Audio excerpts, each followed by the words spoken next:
نواب صاحب یہ فرمائیے کہ تقسیم ہند سے پہلے کا ہندوستان اور تقسیم ہند کے بعد کا پاکستان اور ہندوستان،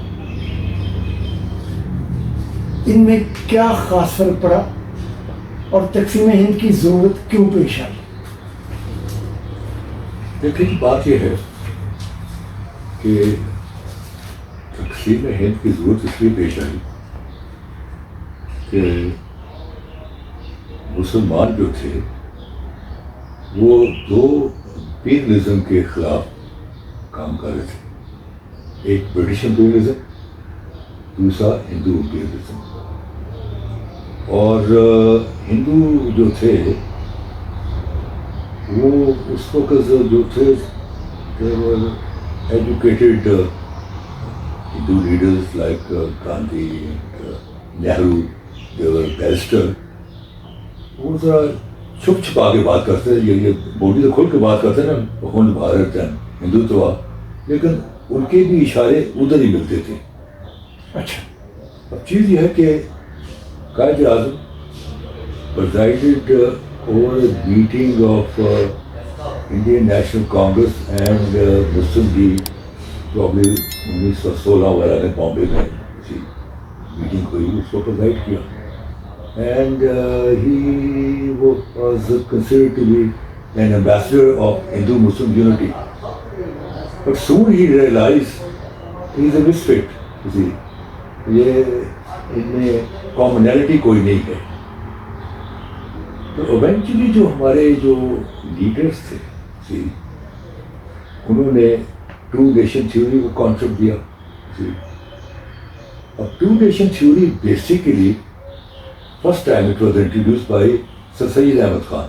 اوکے، سر سید احمد خان کو اس زمانے میں کہا جاتا تھا کہ یہ ہندو مسلم یونٹی کا ایک سفیر ہے. And he tried his level best.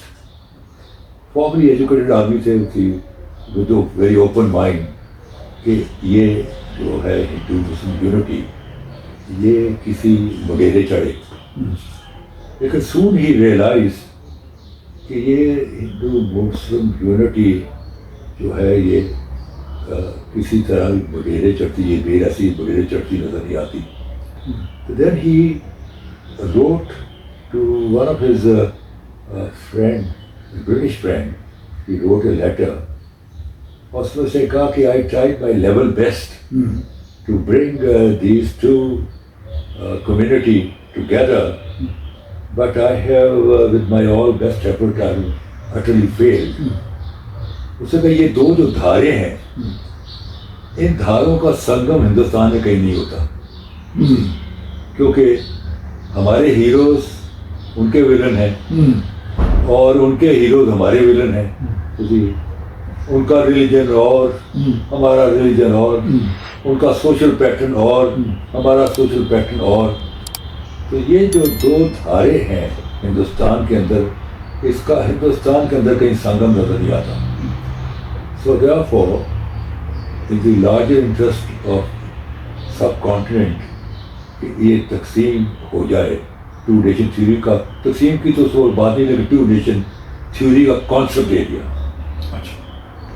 Us theory کو جو تھا علامہ اقبال نے، کیونکہ علامہ اقبال واز لٹری پرسن، انہوں نے اس کو بڑا ذرا ایک خوبصورت انداز میں جو ہے جو الہ آباد کا جو ان کا جو 1930 کا خطبہ ہے اس میں انہوں نے اس کو پیش کیا.